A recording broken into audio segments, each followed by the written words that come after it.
2020 නොවැම්බර් 13 සිකුරාදා සිරස්තල. කොවිඩ් අවදානම තවත් ඇඟලුම් කම්හල් කිහිපයකට විදේශගත ශ්‍රී ලාංකිකයන් ගෙන්වා ගැනීම යලි ඇරඹේ. පෞද්ගලික සමාගමක් ප්‍රතිදේහ ජනක පරීක්ෂණ කට්ටල මෙරටද ගෙන්වීමේදී රජයට කිසිදු පාඩුවක් හෝ අක්‍රමිකතාවක් සිදුව නැහැ. පාර්ලිමේන්තුවේදී තහවුරු වේ. මේක තමයි මේ රැපිඩ් ඇන්ටිජන් ටෙස්ට් කිට් එක. ගරු මන්ත්‍රීතුමනි මේක බොන එකක් නෙමෙයි. මේක පාවිච්චි කරන එකක් නෙමෙයි. මේකේ ප්ලාස්ටික් කෑල්ලක් තියෙන්නේ. මේක ඇඟ ඇතුළට දාගන්න එපා.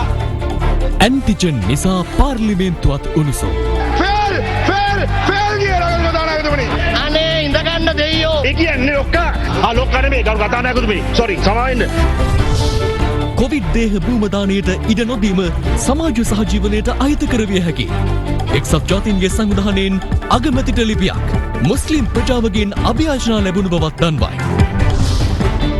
හැකි ඉක්මනින් පාර්ලිමේන්තුවට එන්න පොහොට්ටුවේ මන්ත්‍රීවරු 19කගෙන් බැසිල්ට ලිපියක්. Prime Time with Vasanthi Nanayakara and Dilipa Hinayaka. Live from Studio 24 in Colombo. අයිබෝන් ඔබදත් එක්වන්නේ ශ්‍රී ලංකාවේ අංක එකේ සහ විශ්වසනීයම පුවත් විකාශය අද දෙරන 6:55 සමගින්. රැපිඩ් ඇන්ටිජන් ටෙස්ට් කිට් හෙවත් ප්‍රතිදේහ ජනක පරීක්ෂණ කට්ටල පෞද්ගලික සමාගමක් විසින් පෞද්ගලික රෝහල් වෙත ගෙන්වීමේදී ඉන් රජයට කිසිදු පාඩුවක් හෝ අක්‍රමිකතාවක් සිදු වී නොමැති බව අද පාර්ලිමේන්තුවේදී තහවුරු වුණා. රජයට එම පරීක්ෂණ කට්ටල ගෙන්වීමේ ටෙන්ඩර් ක්‍රියාවලිය තවමත් අවසන් වී නොමැති බව ඖෂධ නිෂ්පාදනය සැපයුම් හා නියාමන රාජ්‍ය අමාත්‍ය මහාචාර්ය චන්න ජයසුමන මහතා සඳහන් කළා. එම පරීක්ෂණ කට්ටල මෙරටට ගෙන්වීම පිළිබඳව විපක්ෂය ඉල්ලා සිටි කල් තැබීමේ විවාදයට එක්වෙමින් රාජ්‍ය අමාත්‍යවරයා වැඩිදුරටත් කියා සිටියේ කොරෝනා වසංගතයේ මැඩලීමේ ක්‍රියාවලිය අඩපණ කිරීමේ අරමුණින් විපක්ෂය වැරදි මත සමාජගත කරන බවයි. අපි මේ පහුගිය ටිකේ බහුල විදිහට කතා කරපු රැපිඩ් ඇන්ටිජන් ටෙස්ට් කිට් වල මිලදී ගැනීමේ ටෙන්ඩරය පිළිබඳව සාර කතිකාවතක් ඇති වෙලා තියෙනවා. ලෝක සෞඛ්‍ය සංවිධානයේ අනුමැතිය ලැබුණත් අපි රටක් විදිහට අපේ රට තුල ඖෂධ නියාමන අධිකාරියේ අවසරය ගන්න ඕන. ඒ කිසිම වගකීමකින් තොරව මේ පෞද්ගලික ආයතන ටෙන්ඩර් කැඳවලා දවස් දෙකක් යනකොට ලංකාවට ශනික ප්‍රතිදේහ කට්ටල ටික ගෙනල්ලත් ඉවරයි. PCR ටෙස්ට් එක වගේ පැය 7ක් 8ක් ඉන්න ඕනේ නැහැ. මේක ඉතා ඉක්මනින් මේකේ ටෙස්ට් එකේ ප්‍රතිඵල ගත හැකි. ඒ වගේ මේ වගේ කාල පරිච්ඡේදයකදී මේක ඉතා වැදගත්. එතකොට ඇන්ටිබොඩි ටෙස්ට් එක තාම නැහැ. මට ආරංචි ඊයේ ලේකම්වරයා ඊයේ අනුමැතිය දුන්නයි කියලා. මෙච්චර කල් කෑ ගහලා. මේ රැපිඩ් ඇන්ටිජන් ටෙස්ට් එක ගේන්න. එක පාට ඔක්තෝබර් මාසේ 28 වෙනිදා කැඳෙව්වා ටෙන්ඩර්. එක දවසයි තියුනේ ඇත්තටම. ඉල්ලීම් කරා. 30 දෙනෙක් ඉදිරිපත් වුණා මේකට. ඔය කියන සමාගම් දෙකත් ඇතුළුව. 5 වෙනිදා වෙනකොට ලංකාවට රැපිඩ් ඇන්ටිජන් ටෙස්ට් කිට්ස් ඇවිල්ලාත් ඉවරයි. දවස් 3න්. එතකොට මෙහෙ ඉවැලුවේෂන් කරනවා. අරෙන් ලංකාවට බඩුත් ගෙනල්ලා ඉවරයි ඉවැලුවේෂන්. මේ ලියාපදිංචියට NMR එකට දීලා තියෙන්නේ කවදද? ඔක්තෝබර් මාසේ 22. එදාම ඇප්‍රූවල් දීලා ඉවරයි. දැන් එතකොට කියන්න පුළුවන් මේක ලෝක සෞඛ්‍ය සංවිධානයේ ප්‍රී ක්වොලිෆයි කළා. ඔව් මගේ ගාව තියෙනවා ලෝක සෞඛ්‍ය සංවිධානයේ මේ තියෙන්නේ මේ ප්‍රොඩක්ට්ස් දෙකටම කරපු ඇප්‍රූවල් මේවා දෙක. Product was listed as eligible for WHO procurement on 22nd September 2020. ඒගොල්ලන්ට ගන්න මේක ලිස්ට් කරලා තියෙනවා. 90 ගාණක් මැරිලා නේ මේ වෙනකොට. මරණයටපත් වෙලා. තමුන්නාන්සේ දත්දොස්තර අපි දන්නවා. දතාගෙන බොරුත් දන්නවා. පට්ටබල් වරු කිව්වේ. සෞඛ්‍ය අමාත්‍යාංශය කරන්න තියෙන සියලුම හොරගම් ටික කරුවා. ඒ නිසා අපි කිසිසේත්ම අපිට දෙන්නේ නැහැ. බොරු කියලා තමයි බලයට ආවේ. වෛරසයේ මතු පිට තියෙන ප්‍රෝටීන පරීක්ෂා කරලා හඳුනා ගැනීම සඳහා තමයි මේ ඇන්ටිජන් පරීක්ෂාව හඳුන්වලා දීලා තියෙන්නේ. රෝගය වැළඳුනාට පස්සේ රෝගේ වැළඳුණු බව තහවුරු කිරීම සඳහා තියෙන පරීක්ෂාවක්. ලෝක සෞඛ්‍ය සංවිධානය මගින් මේ රෝගය හඳුනා ගැනීම සඳහා තියෙන ප්‍රධාන පරීක්ෂණ වර්ග දෙක PCR පරීක්ෂණත් ඒ වගේම තමයි රැපිඩ් ඇන්ටිජන් ටෙස්ට් එකත් මේ කියන ඒවා ඉමර්ජන්සි යූස් ලිස්ටින් යටතේ ලයිස්තුගත කරලා තියෙනවා. එතකොට මේ ඇයි ඉමර්ජන්සි යූස් ලිස්ටින් කියලා මේක දාලා තියෙන්නේ? ඒකට හේතුව තමයි පබ්ලික් හෙල්ත් ඉමර්ජන්සි එකකදී හදිසි තත්ත්වයක් යටතේ ලෝකේ රටවල් වලට මේ පරීක්ෂණ යොදා ගැනීම සඳහා ඉඩ ප්‍රස්තාව සලසන්නයි මේක කරලා තියෙන්නේ. එතකොට අපි PCR පරීක්ෂණය මෙතෙක් කල් සිදු කරමින් පැවතියා. හැබැයි ඇන්ටිජන් පරීක්ෂාව කියන්නේ PCR පරීක්ෂණය වෙනුවට කරන එකක් නෙමෙයි. ලොකු ප්‍රමාණයෙන් මේක පැතිරිලා යනකොට ලොකු පිරිසක් කෙටි කාලයක් තුළ පරීක්ෂාව සඳහා යොදා ගැනීම සඳහා ගොඩනගපු පරීක්ෂාවක්. එතකොට මේ ඇන්ටිජන් පරීක්ෂාව අපි යොදාගත යුතුයි කියලා විවිධ අංශ මතබල කරා මාස කිහිපයක් තිස්සේ. නමුත් ලෝක සෞඛ්‍ය සංවිධානයේ මේක ඒ ඉමර්ජන්සි යූස් ලිස්ටින් එකට දාන්නේ මීට සති කිහිපයකට පෙර. අපේ ඊටපු සෞඛ්‍ය අමාත්‍යතුමා නිවැරදිව පැවසුව විදිහටම සැප්තැම්බර් මාසේ 22 වෙනිදා SD බයෝසෙන්සර් සමාගමටත් ඒ වගේම ඔක්තෝබර් මාසේ 2 වෙනිදා ඇබොට් කියන සමාගමටත් මේකේ මේ ලයිස්තුගත කිරීම කරනවා ලෝක සෞඛ්‍ය සංවිධානය. එතකොට ගරු අමාත්‍ය හිටපු අමාත්‍යතුමා පැවසුවා මේක එතුමා වාක්‍යයක් පැවසුවා WHO සංවිධානයේ ලෝක සෞඛ්‍ය සංවිධානයේ ප්‍රොකියුමන්ට් සඳහා පමණයි මේක පාවිච්චි කරන්න කියලා. මම එතුමා මේ නවත්තපු තැන ඉඳන් ඉතිරි ටිකක් කියාගෙන යන්නම්. The EUL listing can be leveraged by other international, regional and national procurement agencies. The product will be eligible for procurement for 1 year කියලා පැහැදිලිව සඳහන් කරනවා. අවුරුද්දක කාලයක් සඳහා මේක යොදා ගන්න පුළුවන් අනිකුත් සංවිධාන වලට රටවල් වලටත් යොදා ගැනීමට පුළුවන්. එතකොට මේ පිළිබඳව අපිට හිතුමතේ තීරණ ගන්න බෑ. සෞඛ්‍ය අමාත්‍යාංශයේ මේ කොවිඩ් පිළිබඳව විශේෂ කමිටුවක් තියෙනවා. අපිට මේ රැපිඩ් ඇන්ටිජන් ටෙස්ට් එක පාවිච්චි කිරීමට සුදුසුයි නිර්දේශය රාජ්‍යාංශය සඳහා ලබා ගැනීමට. රාජ්‍යාංශය සඳහා ලබා ගැන ගත යුතුයි කියන රෙකමදාරුව ලැබෙන්නේ ඔක්තෝබර් මාසේ 27 වෙනිදා වසංගත රෝග විද්‍යා අංශයෙන්. අපේ වෛද්‍ය සැපයුම් අංශයේ ඩිරෙක්ටර් ජෙනරල් එතුමා අමතලා කියනවා with the current level of disease reporting in Sri Lanka, the estimate quantity will be 250,000 tests per month. In this context, the requirement for next 3 months, along with the 2-month buffer stock, would be 1.25 million tests. This forecasting is based on the current status of the disease in the country.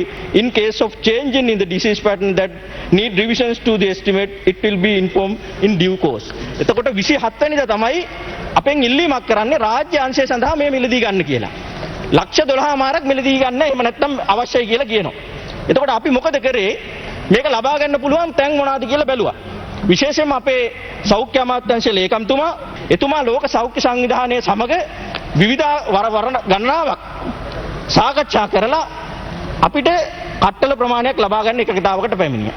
නමුත් ඒක ළඟා වෙන්න සති දෙකකට වැඩිය කල් ගත වෙනවා කියලා අපිට දැනුම් දුන්නා. ඒ අනුව අපි ඉන්දියාව හරහා ඉන්දියාවේ ලෝක සෞඛ්‍ය සංවිධාන කාර්යාලය හරහා එතුමා පෞද්ගලිකව මැදිහත් කළා. කතා කරලා ලක්ෂ 2ක් මේ රැපිඩ් ඇන්ටිජන් ටෙස්ට් ඉන්දියාවෙන් හරහා ලෝක සෞඛ්‍ය සංවිධානයෙන් ලබා ගැනීමට කටයුතු යෙදුවා. එතකොට ලක්ෂ 2යි එන්නේ අපිට උපරිම එතනින්.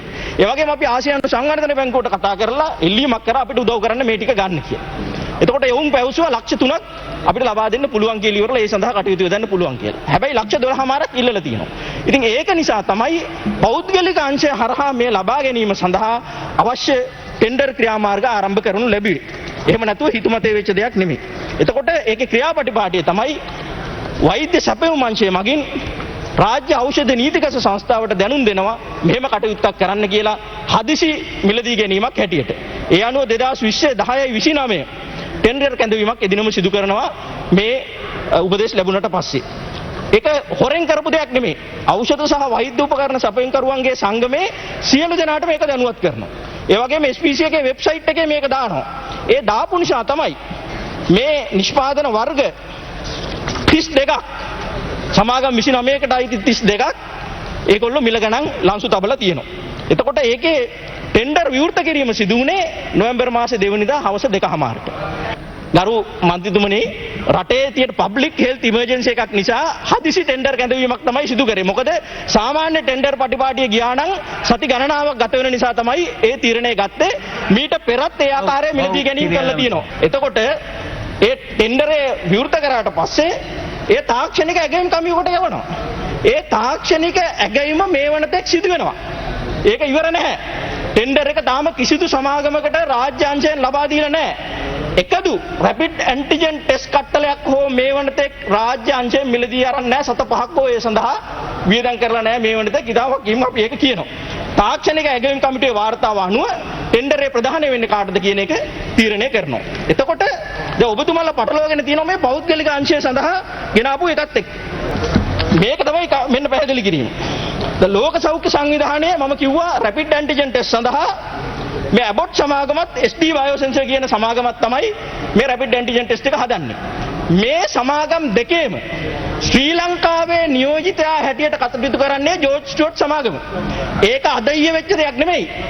එක සමාගමක 2008 ඉඳනුත් අනිත් එක 2016 ඉඳනුත් කරනවා. එතකොට ඒ ලියාපදිංචිය දීලා තියන්නේ ඔය කියන ශ්‍රී ලංකාවේ පෞද්ගලික සමාගමට මේ අපේ ආණ්ඩුවට පස්සේ නෙමෙයි විශේෂයෙන්ම රාජසේනාරත්න ඇමතුමා සෞඛ්‍ය ඇමති වෙලා කාලෙදී තමයි මේ ලියාපදිංචිය දීලා තියෙන්නේ. එතකොට ඔවුන් මොකද කරන්නේ? තමන් නියෝජිතත්වය දරන මේ අන්තර්ජාතික ආයතන දෙකෙන් මේ නිෂ්පාදනය ලංකාවට ගෙනීම සඳහා ඇප්ලිකේෂන් එකක් දානවා. රාජසේනාරත්න ඇමතුමා කිව්වා මේක ඔන්ලයින් විදියට දාන්න ඕන කියලා. ඔන්ලයින් විදියට දාන්න ඕන ලෝකල් ඒජන්ට් ප්‍රොෆයිල් එක ක්‍රියේට් කරගන්නයි ෆොරින් මැනුෆැක්චරින් සයිට් රෙජිස්ට්‍රේෂන් එකයි. මේ දෙක මේ වෙනකොටත් කරලා ඉවරයි. අවුරුදු ගණනාවකට ඉස්සෙල්ලම ඔය කියන සමාගම විසින්. ඒක නිසා එම ඔන්ලයින් ක්‍රියාමාර්ගයේ ඔස්සේ ගත යුතු පියවර දෙක මේ වෙනතත් අනුගමනය කරලා නිසා තමයි මැනුවල් සබ්මිෂන් එකක් හැටියට ඉදිරි ටික දෙන්න පුළුවන්කම තියෙන්නේ. අනිකුත් සමාගම් එහෙම රෙජිස්ටර් වෙලා නැති නිසා තමයි ඔබතුමා පස්සේ උත්තර දෙන්න. එතකොට කරු කතානායකතුමනි මේ කොරෝනා වසංගත තත්ත්වයේ යටතේදී අපි කිව්වා සාමාන්‍ය රෙජිස්ට්‍රේෂන් කටයුතු සඳහා ලියාපදිංචි කටයුතු සඳහා තමයි ජාතික ඖෂධ නියාමන අධිකාරිය මේ විදියට ඔන්ලයින් සිස්ටම් එක හරහා එන්න ඕන කිව්වේ. ඩක්ට් එක රෙජිස්ටර් කිරීම සඳහා තමයි ඒගොල්ලෝ D ඇලයිරක් 3690 සහ D 3691 යටතේ අයතුම්පත් දෙකක් ඉදිරිපත් කරනවා 2020යි 10යි 19 සහ 2020යි 10යි 20. ඒ අනුව ඒක තාක්ෂණික ඇගීමකට NMR එක ඇතුලේ මෙතුමා කිව්වා මෙඩිකල් ඩිවයිස් ඉවැලුවේෂන් කමිටි එක 7 වෙනිදා රැස් වෙලා තියෙන කියලා. ඊටාම නිවැරදි. හැබැයි මේක නවත රැස් වෙලා තීන්දුවක් දෙනකන් ගරු හිටපු අමාත්‍යතුමනි බලන් ඉන්න බෑ. සාමාන්‍ය මේ වගේ හදිසි අවස්ථාවකදී සබ් කමිටිස් තියෙනවා. ඔබතුමා දන්නවා. ඒ සබ් කමිටි එකක් පත් කරනවා මයික්‍රෝබයොලොජිස්ට් කෙනෙක් ඇතුළු කීප දෙනෙක්ගෙන් සබ් කමිටි එකක් පත් කරනවා. ඒ සබ් කමිටි එකට මේ කියන නිෂ්පාදනය පිළිබඳ විස්තරය වලා ඒ සබ් කමිටි එකේ අනුමැතිය ලැබුණාට පස්සේ තමයි ඒ සඳහා ඒ අවශ්‍ය ලියාපදිංචි කටයුතු කරන්නේ. මේ MDEC කියන්නේ ඇත්තටම සබ් කොමිටියක් NMR එකේ. ඒක සබ් කමිටියක් තියෙනවනේ. නෑ MDEC එක කරන්නේ මෙඩිකල් ඩිවයිසස්. හරිද? ඩ්‍රග්ස් වලට වෙනම කොමිටි එක තියෙනවා. ඩිවයිසස් වලට වෙනම එකක් තියෙනවා. ඒක තමයි MDEC එක. ඒක සබ් කොමිටියක්. ඒකේ සබ් කොමිටි නෑ. ඕකෙන් වෙලා අවසන් වෙනවා. පුදුමා පැටලෙන්න එපා මේ. ඒ සඳහා ලියාපදිංචි කටයුතු කිරීම සඳහා ඒ අනුව නිසි ක්‍රියාපටිපාටිය අකුරක් නැර කිසිදු අඩුවකින් තොරව ඉටු කරලා තමයි ඔවුන්ට ලියාපදිංචිය ලබා දෙන්නේ. හැබැයි ලියාපදිංචිය දෙන වෙලාවේ කියනවා මේකට ගයිඩ්ලයින් එක දෙනකම් මේක පාවිච්චි කරන්න එපා කියලා. ඒ ගයිඩ්ලයින් එක තාම දීලා නැති නිසා ඔය කියන සමාගම ගෙනාපු කිසිම රැපිඩ් ඇන්ටිජන් ටෙස්ට් එකක් ඔබතුමාගේ කාලය අවසానයි. කරු කතානායකතුමනි මම වෙලාව ලබා ගන්නවා. ඒ වගේම තමයි SPC ආයතනය මේ ටෙන්ඩර් පටිපාටිය තුලදී කිසිදු වරදක් අඩුපාඩුවක් කරලා නැහැ. සම්පූර්ණ පාරදර්ශී භාවයෙන් තමයි මේක සිදු කරලා තියෙන්නේ. හැබැයි විපක්ෂයේ മന്ത്രിවරු හිතාමතාම මේක පාවිච්චි කරා මේ පෞද්ගලික අංශයට ගෙනීම සහ රාජ්‍ය අංශයට ලබා ගැනීම කියන කාරණා දෙක මිශ්‍ර කරලා වැරදි ප්‍රතිරූපයක් ලැබීම සඳහා රට තුල ඒකෙන් පාඩු වුණේ කාටද? දැන් මේ කරන අභූත චෝදනා නිසා මේ හැම කමිටුවකම ඉන්නේ මේ රටේ විශේෂඥ වෛද්‍යවරු දැනුගත් මිනිස්සු.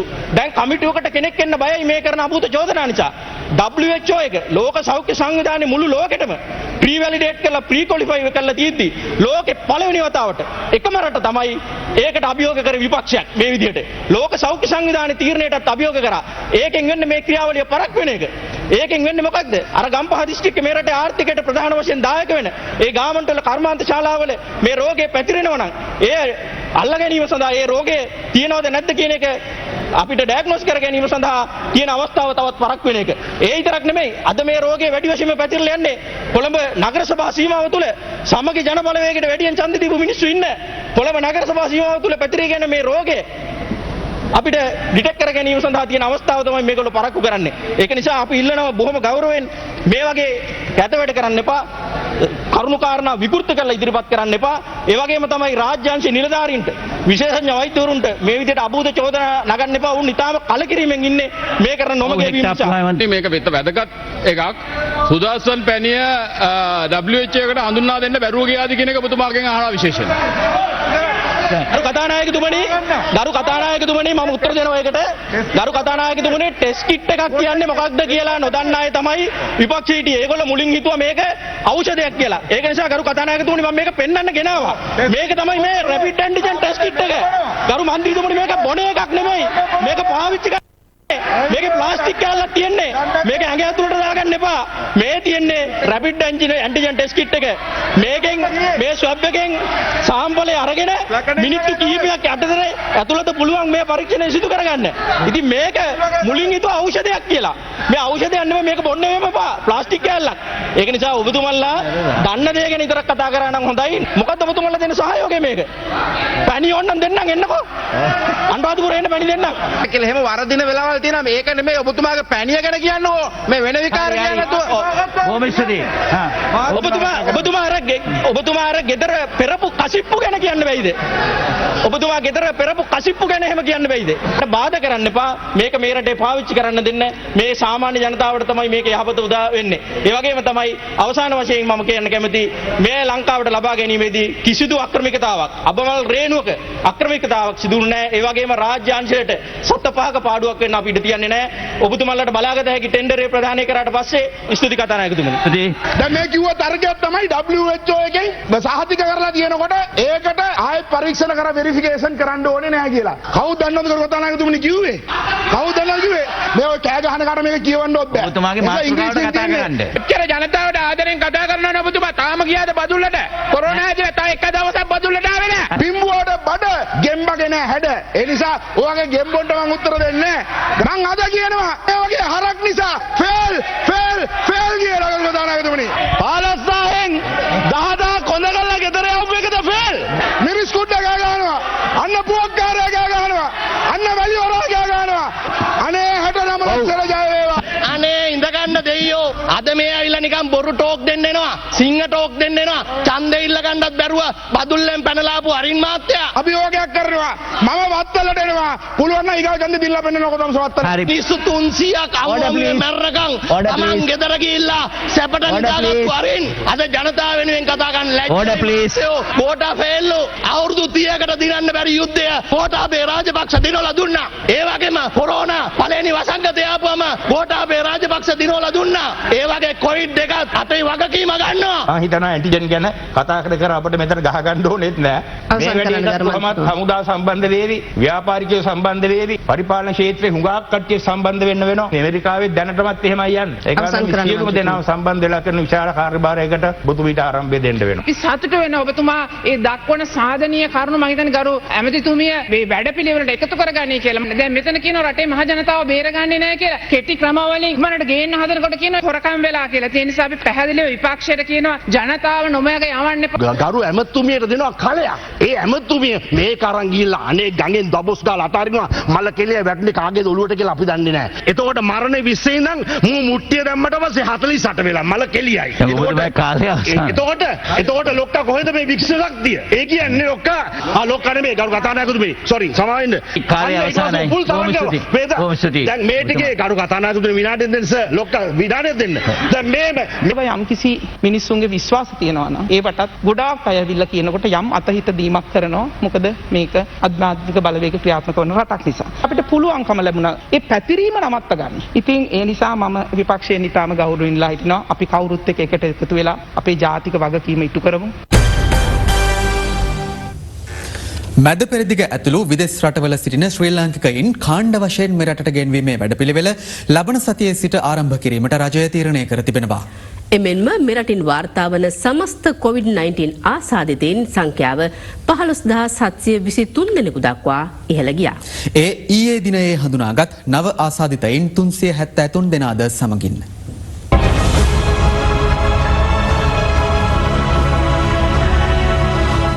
COVID-19 ආසාදිතව සිටි 378 දෙනෙකු අද සුවය ලැබීමත් සමග මේ වන විට සමස්ත ආසාදිතයන්ගෙන් 11031 දෙනෙකු සුවය ලබා රෝහල් වලින් පිටව ගොස් තිබෙනවා. තවදුරටත් පූර්ණ වෛද්‍ය අධීක්ෂණය යටතේ රෝහල්ගත ප්‍රතිකාර ලබන COVID-19 ආසාදිතයින් සංඛ්‍යාව 4644ක්.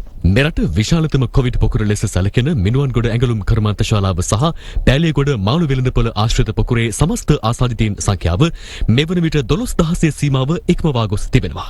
යනුව ඊයේ වාර්තා වූ ආසාදිතයින් සමග එහි සමස්ත ආසාදිතයින් සංඛ්‍යාව 12226 දෙනෙකු බවයි COVID-19 පැතිරීම වැළැක්වීමේ ජාතික ක්‍රියාන්විත මධ්‍යස්ථානය නිවේදනය කළේ. තවත් COVID-19 ආසාදිතයන් 373 දෙනෙකු ඊයේ හඳුනාගත් අතර ඉන් වැඩිම ආසාදිතයන් සංඛ්‍යාවක් වාර්තා වන්නේ කොළඹ දිස්ත්‍රික්කයෙන්. එම සංඛ්‍යාව 271ක්. මේ කොළඹින් වාර්තා වෙන 271 ගත්තම මේ 271කින් 230ක්ම වාර්තා වෙන්නේ කොළඹ නගර සභා සීමාවේ. ගම්පහ දිස්ත්‍රික්කයේ වාර්තා වන 46ක් අර දැනට හුදකලා කරලා තිබෙන ගම්පහ දිස්ත්‍රික්කයේ දකුණු සහ බටහිර ප්‍රදේශ වලට අයත්. පැලියගොඩක මිනිවන්ගොඩක වගේ නෙමෙයි රට පුරාට යන්න තර්ජනයක් ඇති වුණා. නමුත් අපි ගත්ත පාලනයටත් ඒක රට පුරාට යන්න නැතුව කොළඹ උතුරු ප්‍රදේශය සහ මේ ගම්පහ බටහිර දකුණු ප්‍රදේශවල තමයි බෙල්ල සංකීර්ණ හා සම්බන්ධ වෙන්නේ. මේ ප්‍රදේශයට තමයි මේ වෙන විට මේක සීමා කර ගැනීමට අපිට හැකියාවක් ලැබිලා තිබෙන්නේ. නැත්නම් මුළු කොළඹටම මේක පැතිරලා නැහැ. COVID-19 මොන ආකාරයෙන් කතා කරත් රජයක් වශයෙන් අතිගරු ජනාධිපතිතුමාගේ නායකත්වයට මේක ඉතාමත් හොඳට පාලනය කරලා ලබනවා. අපි ෆේල් නැහැ. කිසිසේත්ම ෆේල් නැහැ. කොහොමද ෆේල් වෙන්නේ? ෆේල් වෙන්නෙත් නැහැ. ෆේල් වෙලත් නැහැ. යනුව කොවිඩ් ව්‍යාප්තිය අධි අවදානම් කලාපයේ පිහිටි මාලිකාවත්ත ලක්හිරු සෙමන නිවාස සංකීර්ණයේ පදිංචිව සිටින ජනතාව අතරින් අහඹු ලෙස තෝරාගත් 300 දෙනෙකු අද PCR පරීක්ෂණයට යොමු කෙරුණා. රෝගීන් 3600ක් වාර්තා වෙලා තිනවා කොළඹ නගරයේ පුරාවට. ඊයේ දිනේදීත් අපිට රෝගීන් 295ක් විතර වාර්තා වුණා. වැඩිපුරම රෝගීන් 1000ක් පමණ වාර්තා වෙන්නේ කොළඹ උතුරු ප්‍රදේශයේ. ඒ කියන්නේ මෝදර, මට්ටක්කුලිය, මහවත්ත, ජම්පටා වේදිය වැනි ප්‍රදේශවල. කොළඹ ජින්තු පිටියාවට රෝගීන් 800ක් පමණ වාර්තා වෙලා තියෙනවා. දැන් ඔබ දන්නවද ඊයේ දවස් තුල PCR කරලා තියෙන 10000කට පොඩ්ඩක් වැඩි ගාණක්. බලාපොරොත්තු වෙන්නේ අඩුම ගානේ මේක 12000න් එහා පැත්තේ අඩුම ගානේ 15000 සීමාවටවත් ගේන්න පුළුවන්කම ලැබෙයි කියලා. අපි මේ PCR මත ගොඩක් යැපෙනවා. අපි අවදානම තක්සේරු කරන්න. දැන් ඒකනේ අර කොළඹ මහනගර සභා සීමාව ඇතුලේ හමු සාම්පල් අරගෙන 5% විතර ප්‍රතිශතයක් පොසිටිව් නේ. ඒ හරහා කොළඹ නගරයේ අවදානම ගැන යම් මතයක් අපිට ප්‍රකාශ කරන්න පුළුවන්. අනුරාධපුරෙත් ඒක කළොත් තමයි අනුරාධපුරයේ අවදානම අපි හඳුන ගන්න පුළුවන්. මහනුවරත් ඒක කළොත් තමයි මහනුවර අවදානම අපිට හඳුන ගන්න පුළුවන්. PCR ධාරිතාව හැකි උපරිමයෙන් පවත්වාගෙන යන එක වැදගත්. නමුත් අපිට පේන්නේ නැහැ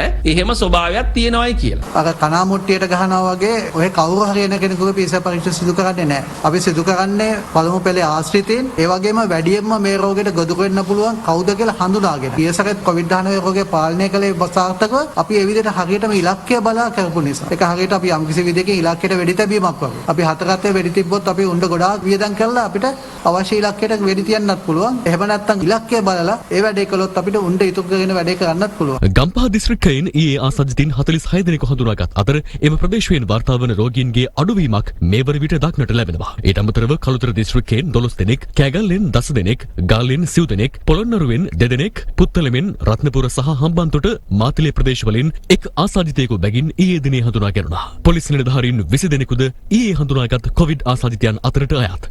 ඔවුන් නිරෝධායනයට ලක් කර සිටි පිරිස් වන අතර මේ වන විට COVID-19 ආසාදිත සමස්ත පොලිස් නිලධාරීන් සංඛ්‍යාව 706ක්. පොලිසියේ කොවිඩ් ආසාදිතයින් බිහිවීම ඒ නිරෝධායන මධ්‍යස්ථානවලට යවපු නිලධාරීන්ට විතරක් සීමා වෙලා තියෙනවා. සමස්ත පොලිස් සමාජය තුලින් ආසාදිතයෝ බිහි වෙන්නේ නැහැ. හිනදුම පොලිස් ස්ථානයේ ස්ථානාධිපතිවරයා ඇතුළු නිලධාරීන් 16 දෙනෙකු අද නිරෝධායනය සඳහා යොමු කෙරුණා. ඒ මීට පෙර සොරකමක් සම්බන්ධයෙන් අත්අඩංගුවටගත් සැකකරුවන් 2 දෙනෙක්ට කොවිඩ් ආසාදනය වීම නිසායි. අත්අඩංගුවටපත් සැකකරුවන් 2 දෙනා උඩුගම මහේස්ත්‍රාත් අධිකරණයට ඉදිරිපත් කර තිබුණු නිසා උඩුගම මහේස්ත්‍රාත්වරයා ඇතුළු නිලධාරීන් පිරිසක්ද PCR පරීක්ෂණයට යොමු කෙරෙනු බවයි අද දින වාර්තාකරු සඳහන් කළේ. ඊයේ දිනේදීම ගරු මහේස්ත්‍රාත්තුමා සහායක යන් 30 දෙනෙක්ගේ PCR පරීක්ෂණ ලබා ගත්තා. ඒවයි ප්‍රතිඵල ආවිලා තිනවා නෙගටිව්.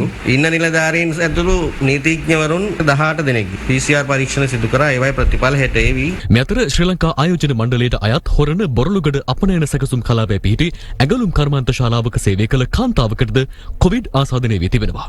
ආසාදිත කාන්තාවගේ සැමියා සේවය කරනු ලබන්නේ මීට පෙර ආසාදිතයන් හමු වූ හොරණ ගුරුගොඩ කර්මාන්ත ශාලාවේ.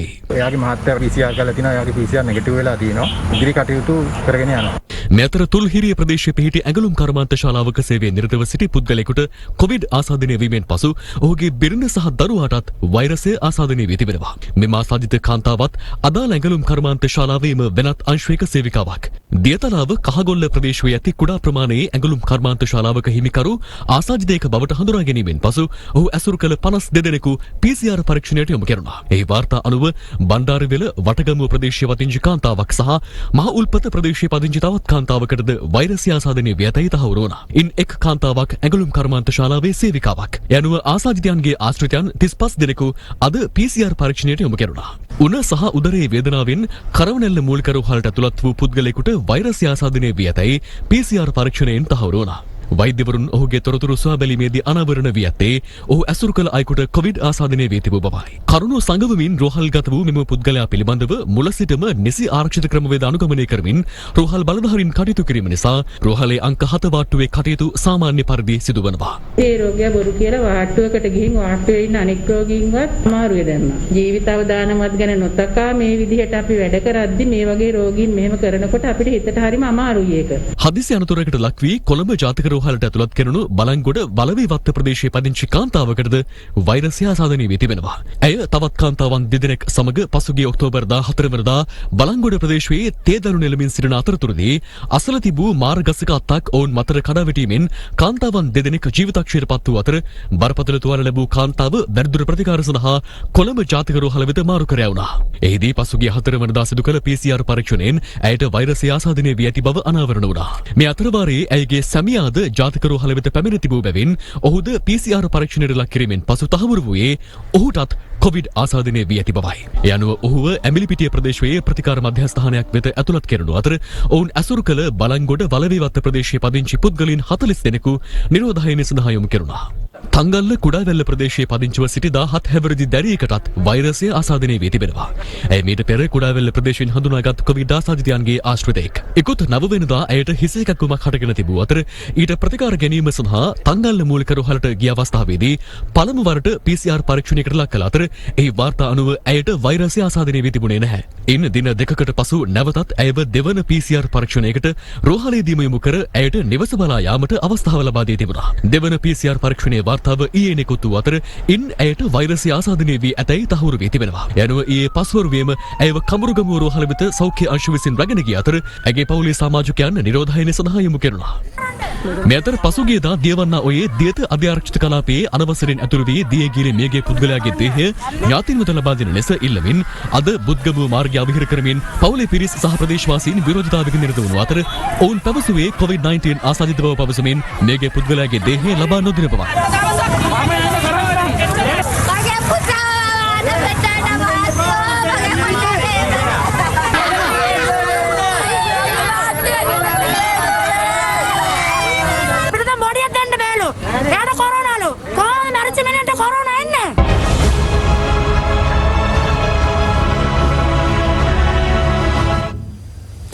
බස්නාහිර පළාතෙන් පිටතට යාමට නොහැකි ලෙස එළඹෙන ඉරිදා මධ්‍යම රාත්‍රී 12 දක්වා පනවා ඇති තහනම තවදුරටත් දීර්ඝ කිරීමේ බලාපොරොත්තුවක් නොමැති බව යුද හමුදාපති ලුතෙනන්ට් ජෙනරාල් ශවේන්ද්‍ර සිල්වා මහතා පවසනවා. දෙරණ අරුණ වැඩසටහනට අද එක් වෙමින් යුද හමුදාපතිවරයා අදාළ සංචාරණ තහනම සම්බන්ධයෙන් මෙලෙස කරුණු පැහැදිලි කළා.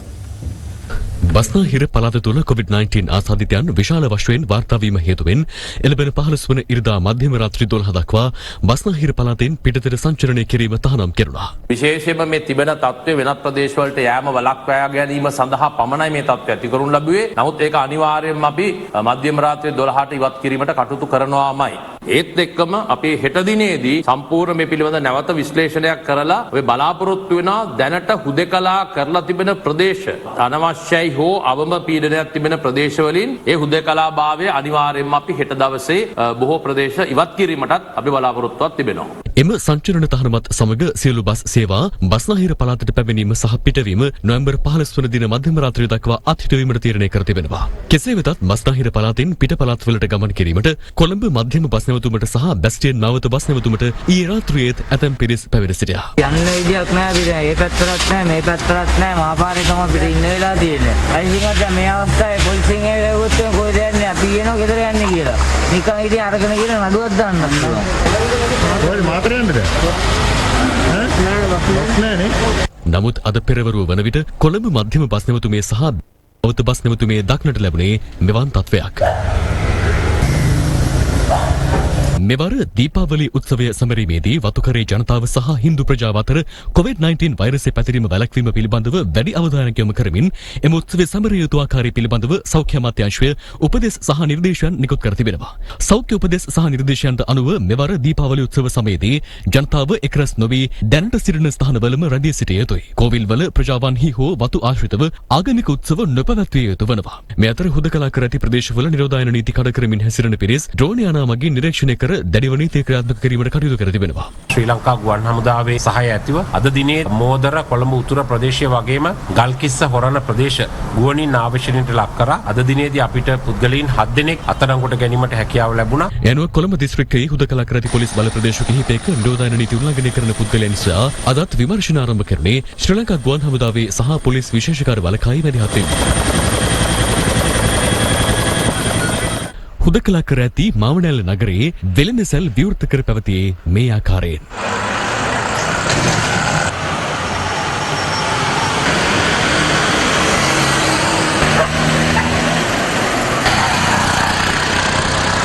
පොලිසිය දරින්නගේ හරි හරි එන අරගන්නකො. මේ අතර කොළඹ වරායේ සේවකයන් රැසකට COVID-19 ආසාදනය වීම සහ තවත් පිරිසක් නිරෝධායනය සඳහා යොමු කිරීම හේතුවෙන් වැඩ කටයුතු සිදු කරගෙන යාමට විශ්‍රාමික සේවකයන් කැඳ වූ බව වරායේ සභාපති විශ්‍රාමික ජෙනරාල් දයාරත්නායක මහතා ප්‍රකාශ කළා. මේ වෙනකොට අපිට 60ක් පමණ ඉන්නවා අපේ ආසාදිතට ලක් වෙලා. නිරෝධායන කටයුතු වලට අපේ 200ක් විතර ලක් වෙලා ඉන්නවා. අඩුපාඩු තියෙන නිසා තමයි අපි සුසුකම් තියෙන හොඳ සෞඛ්‍ය ශරීර සෞඛ්‍යයක් තියෙන විශ්‍රාමිකයෝ අපි කැඳෙව්වා. පහුගිය සතියක් දෙකක් ඇතුළත කන්ටේනර්ස් ගොඩ ගැහිලක් තියෙනවා සෑහෙන ප්‍රමාණයක්. ඒ හේතුවෙන් නැව් මේ වෙනකොටත් නැව් 7-8ක් හැම වෙලාවෙම පොලිමේ තියෙනවා ඇතුළට එන්න. තවත් කොවිඩ් ප්‍රතිශක්තිකරණ එන්නතක දෙවන සහ තුන්වන අධීරවල සායනිකාත් හදා බැලීම් ආරම්භ කර තිබෙනවා. කෙසේ වෙතත් ලෝක සෞඛ්‍ය සංවිධානයේ ප්‍රධානියා පවසන්නේ කොවිඩ් එන්නතක් මත සියලු බලාපොරොත්තු තබා ගැනීම නොකළ යුතු බවයි. මේ අතර ඇමරිකාව තවමත් දරුණු ලෙස කොවිඩ් අර්බුදයට මුහුණ දෙමින් සිටිනවා. ඇමරිකාවෙන් හඳුනාගත් වැඩිම දෛනික ආසාදිතයන්ගේ වාර්තාව අලුත් වුණා. ඒ නව රෝගීන් 1,61,000ක් ඊයේ හඳුනා ගැනීමත් සමගින්. මේ සමග එරට සමස්ත ආසාදිතයින් සංඛ්‍යාව 1,08,00,000ක් පවා ගියා. වසංගත ව්‍යාප්තිය නිසා දෛනික ජීවිතයට බාධා පැමිණීමෙන් මතුවන පීඩනය සමාජීය වශයෙන් හුදකලා වීම වැනි කරුණු ළමා සහ යෝන් පිරිස්වල මානසික සෞඛ්‍යයට අහිතකර ලෙස බලපා ඇතැයි හෙළි වී තිබෙනවා. ඒ වසංගත රෝග පාලනය සහ වැළැක්වීම සඳහා වන ඇමරිකානු ආයතනය සිදු කළ අධ්‍යයනයකදී ඒ අනුව ළමුන්ගේ මානසික සෞඛ්‍ය සම්බන්ධයෙන් අඛණ්ඩව අධීක්ෂණය කළ යුතු බවයි එම ආයතනය පෙන්වා දෙන්නේ. ප්‍රංශයේ සිදුවන සෑම මරණ 4න් එකක්ම කොවිඩ් ආසාදනයෙන් සිදුවන බව අගමැති ජීන් කැස්ටෙක්ස් පවසනවා. එවැනි පසුබිමක තවත් සති දෙකක් පමණ රට වසා තැබීමට කටයුතු කරන බවයි ඔහු පවසන්නේ. මේ බෙල්ජියමේ බ්‍රසල්ස් අගනුවර ආසන්නයේ පිහිටි සුසාන භූමියක් කොවිඩ් මරණ වලින් පිරී ගොස් ඇති ආකාරයයි. ඉතාලියේ නාපෝලි නගරයේ රෝහලක වැසිකිළියක් තුළ පුද්ගලයෙකු මිය ගොස් සිටින අයුරු දැක්වන වීඩියෝවක් විදේශ මාධ්‍ය වාර්තා කර තිබෙනවා. මරණකරු කොවිඩ් පරීක්ෂණයක් සඳහා රෝහල තුළ දිගු වේලාවක් පොලිමේ සිට ඇති අතර ඔහු කොවිඩ් ආසාදිතයෙකු බවටයි සැක පලවන්නේ. මේ අතර කැනඩාවේ මෙඩිකාගෝ ජෛව ඖෂධ සමාගම සහ එක්සත් රාජධානියේ ග්ලැක්සෝ ස්මිත්ක්ලයින් ඖෂධ සමාගම එක්ව නිපද වූ කොවිඩ් ප්‍රතිශක්තිකරණ එන්නතේ දෙවැනි සහ තෙවැනි අදියරවල සායනිකත් හදා බැලීම් ආරම්භ කළ බව එම සමාගම් නිවේදනය කරනවා. එහිදී මේ එන්නතේ සඵලත්වයේ පිළිබඳ ඇගීමට ලක් කරනු ඇති. කෙසේ වෙතත් කොවිඩ් එන්නතක් මත පමණක් සියලු බලාපොරොත්තු තබා ගැනීම නොකළ යුතු බවයි ලෝක සෞඛ්‍ය සංවිධානයේ ප්‍රධානී ටෙඩ්රොස් ඇඩනොම් ගෙබ්‍රේසස් පවසන්නේ. එන්නතක් ලැබෙන තෙක් බලා නොසිට සෞඛ්‍යාරක්ෂිත ක්‍රියාපිළිවෙත් අනුගමනය කිරීම වැදගත් බව ඔහු පවසනවා. සමස්ත ගෝලීය කොවිඩ් ආසාදිතයින් සංඛ්‍යාව අද වන විට 5,31,00,000 ඉක්මවා තිබෙනවා. ලොව පුරා සිදුව ඇති කොවිඩ් මරණ සංඛ්‍යාව 13,00,000කට අධිකයි. සියලු ජන කොටස්වල අයිතීන්ට ගරු කරමින් කොවිඩ් රෝගීන්ගේ මෘතදේහ ආරක්ෂිතව හා ගෞරවනීය ලෙස භූමිදානය කිරීම සඳහා දැනට පවතින ප්‍රතිපත්ති සංශෝධනය කරනු ඇතැයි තමන් අපේක්ෂා කරන බව එක්සත් ජාතීන්ගේ මෙරට නේවාසික සම්බන්ධීකාරක හනාසිංහ මහත්මිය පවසනවා.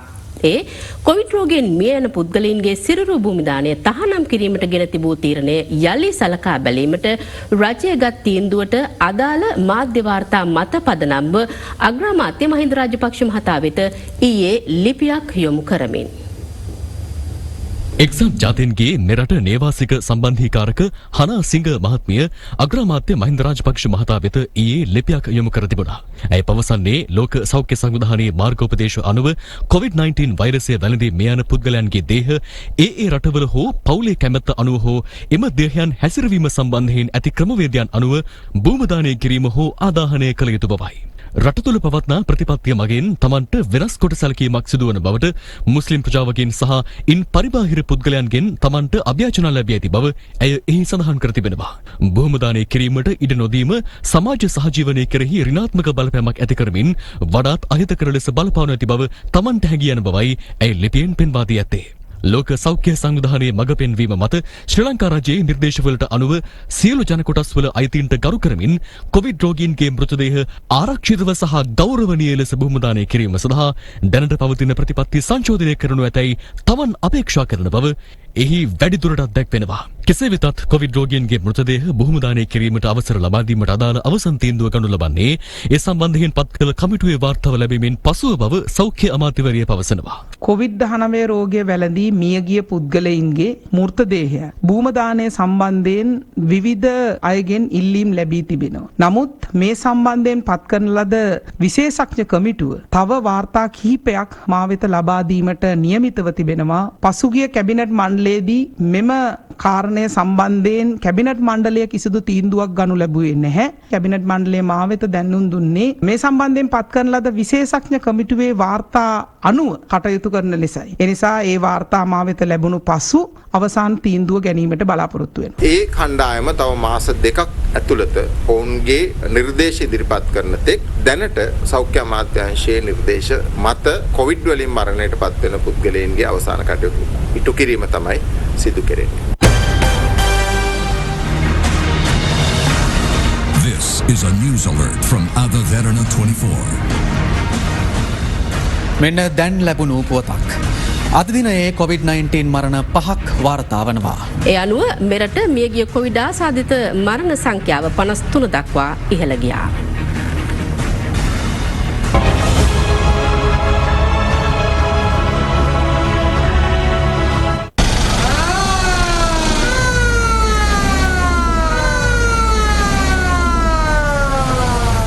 අද දිනය තුළ COVID-19 ආසාදනය වී පුද්ගලයන් 5 දෙනෙකු මරණයට පත් වූ බව රජයේ ප්‍රවෘත්ති දෙපාර්තමේන්තුව මීට සුළු මොහොතකට පෙර නිවේදනය කළා. කොළඹ 14 ප්‍රදේශයේ පදිංචි 83 හැවිරිදි කාන්තාවක් COVID-19 ආසාදනය වී ජීවිතක්ෂයට පත්ව තිබෙනවා. COVID-19 ආසාදිත හලාවත ප්‍රදේශයේ 68 හැවිරිදි පිරිමි පුද්ගලයෙක්ද මුල්ලේරියාව මූලික රෝහලේ ප්‍රතිකාර ලැබමින් සිටියදී ජීවිතක්ෂයට පත් වුණා. රත්මලාන ප්‍රදේශයේ පදිංචි 69 හැවිරිදි පුද්ගලයෙකුද පපුවේ වේදනාව හේතුවෙන් රෝහල්ගත කරන අවස්ථාවේදී මිය ගොස් ඇති අතර ඔහුටද COVID-19 ආසාදනය ඇති බව තහවුරු වී තිබෙනවා. එසේම කොළඹ 13 ප්‍රදේශයේ පදිංචි 78 හැවිරිදි පිරිමි පුද්ගලයෙක් නිවසේ මිය ගොස් ඇති අතර ඔහුටද COVID-19 ආසාදිතයෙකු බව පසුව හඳුනා ගැනුණා. කොළඹ 13 ප්‍රදේශයේ පදිංචි 64 හැවිරිදි පුද්ගලයෙක්ද නිවසේදී මිය ගිය අතර ඔහුටද COVID-19 ආසාදනය වී ඇති බව හඳුනාගත් බව රජයේ ප්‍රවෘත්ති දෙපාර්තමේන්තුව නිකුත් කළ නිවේදනයේ සඳහන්.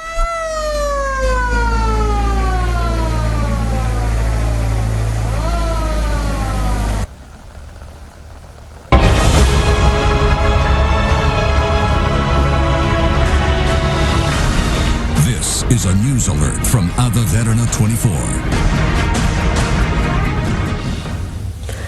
ශ්‍රී ලංකා පොදුජන පෙරමුණේ නිර්මාතෘ බැසිල් රාජපක්ෂ මහතාට පාර්ලිමේන්තුවට පැමිණෙන ලෙස ඉල්ලා ශ්‍රී ලංකා පොදුජන පෙරමුණේ පාර්ලිමේන්තු මන්ත්‍රීවරුන් ලිපියක් මගින් ඉල්ලීමක් කරනවා. අදාළ ලිපිය සඳහා පාර්ලිමේන්තු මන්ත්‍රීවරු 19 දෙනෙකු අත්සන් කර තිබෙනවා. ශ්‍රී ලංකා පොදුජන පෙරමුණේ නිර්මාතෘ බැසිල් රාජපක්ෂ මහතාට පාර්ලිමේන්තුවට පැමිණෙන ලෙස ඉල්ලා ශ්‍රී ලංකා පොදුජන පෙරමුණේ පාර්ලිමේන්තු මන්ත්‍රීවරුන් පිරිසක් විසින් ඊයේ ලිපියක් යොමු කර තිබෙනවා. ඔවුන් එම ලිපිය යොමු කර ඇත්තේ කරුණු කිහිපයක් මුල් කරගනිමින් උපුටා ගැනීම, වසර 4ක් වැනි කෙටි කාලයක් තුළ පළාත් පාලන මැතිවරණය, ජනාධිපතිවරණය සහ පාර්ලිමේන්තු මැතිවරණය යන මැතිවරණ තුනම ජයගත හැකි වන පරිදි දැවැන්ත දේශපාලන පක්ෂය නිර්මාණය කළේ ඔබතුමායි. ශ්‍රී ලංකා පොදුජන පෙරමුණට ජීවය දුන්නේත් ගමේ ශාඛා සමිතියේ සිට පක්ෂයේ ඉහළම ස්ථාන දක්වා සියලුම කටයුතු සංවිධානය කළේත් ඔබතුමායි. ඒ අනුව ඔබතුමාගෙන් තොරව ශ්‍රී ලංකා පොදුජන පෙරමුණක් පිළිබඳ සිතීමට පවා අපට නොපුළුවන. කෙසේ වෙතත් මේ දක්වා පක්ෂයේ නිර්මාතෘවරයා පාර්ලිමේන්තුවේ නැත. රටේ ආර්ථික සංවර්ධනය උදෙසාත් ශ්‍රී ලංකා පොදුජන පෙරමුණේ සක්‍රීය දායකත්වයේ රටට ලබා දීම සඳහාත් ඔබතුමා පාර්ලිමේන්තුවට ප්‍රවේශ වීම අත්‍යවශ්‍ය බව අපි විශ්වාස කරමු. උපුටා ගැනීම අවසන්. මේ වෙලාවේ රටේ ආර්ථිකය ගොඩනගන්න අතිගරු ජනාධිපතිතුමාටත් ගරු අග්‍රාමාත්‍යතුමාටත් දැවැන්ත ශක්තියක් වෙන්න පුළුවන් එකම නායකයා ගරු බැසිල් රාජපක්ෂ මැතිතුමා කියන එක අපි සියලුම මන්ත්‍රීවරු එකලා පිළිගන්නවා. පාර්ලිමේන්තු මන්ත්‍රී කණ්ඩායමෙන් ඒ වගේම පළාත් පාලන ආයතන වල මන්ත්‍රී කණ්ඩායම් වලින් ඒ වගේම විවිධ සමාජ කණ්ඩායම් වලින් දැඩි ඉල්ලීමක් තියෙනවා. නමුත් එතුමා එන බවට ප්‍රකාශයක් මෙතෙක් කළා නැහැ.